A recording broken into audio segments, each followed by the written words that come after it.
যে ভূমিতে শুধু চলত লবণ চাষ, সেখানে এখন এমন পাল্টে যাওয়া চিত্র কর্মযজ্ঞ। সমুদ্র উপকূলের এমন প্রায় বিচ্ছিন্ন জনপদে ১৬০০ একর জমির উপর গড়ে উঠছে ১২০০ মেগাওয়াটের বিদ্যুৎ কেন্দ্র। ৫২,০০০ কোটি টাকার এ প্রকল্পে রয়েছে কয়লা খালাসের জেটি আর বন্দরও। দেশের পানি সম্পদ ব্যবহার করে কতখানি এগিয়ে যাওয়া সম্ভব, ধীরে ধীরে যেন তার উদাহরণ হয়ে উঠছে কক্সবাজারের মাতারবাড়ি বন্দর।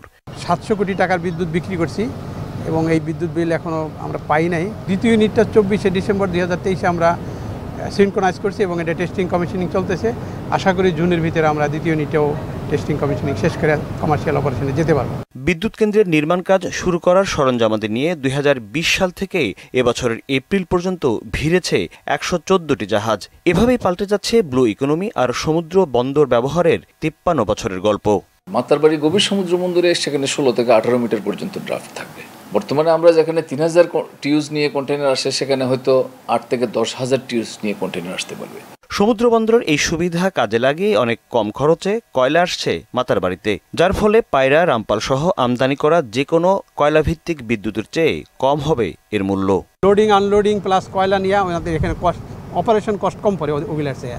যদিও আমার ইনিশিয়াল কস্ট বেশি, কিন্তু অপারেশনাল কস্ট কম, কারণ ওর কয়লা লোডিং আনলোডিং প্লাস কয়লা আনতে যে খরচ, সেই তুলনায় আমার এখানে কম। তবে ১.৫ কোটি টাকার এই প্রকল্পের খরচকে বরাবরই অতি মূল্যায়িত এক প্রকল্প বলে অভিহিত করে আসছেন দেশের শীর্ষস্থানীয় অর্থনীতিবিদরা। সুদবিহীন ব্যাংকিংয়ে আত্মশুদ্ধির পথ এনআরবিসি ব্যাংকের ইসলামিক ব্যাংকিং আল আমিন। এখন প্রশ্ন, কম টাকায় নিরবিচ্ছিন্ন বিদ্যুৎ সরবরাহ সেই অপবাদকে কতটা ঘুচিয়ে দিতে পারবে? শতভাগ নিজের মালিকানায় সবচেয়ে কম দামে বিদ্যুৎ সুবিধা দিতে চলেছে মাতারবাড়ির এই বিদ্যুৎ কেন্দ্র। তবে ধারাবাহিকভাবে সেই বিদ্যুৎ পেতে দরকার যথাযথ সঞ্চালন লাইন আর দক্ষ কয়লা আমদানি ব্যবস্থাপনা। বোরহানুল হক সম্রাট, মোহনা সংবাদ, মাতারবাড়ি, মহেশখালী, কক্সবাজার।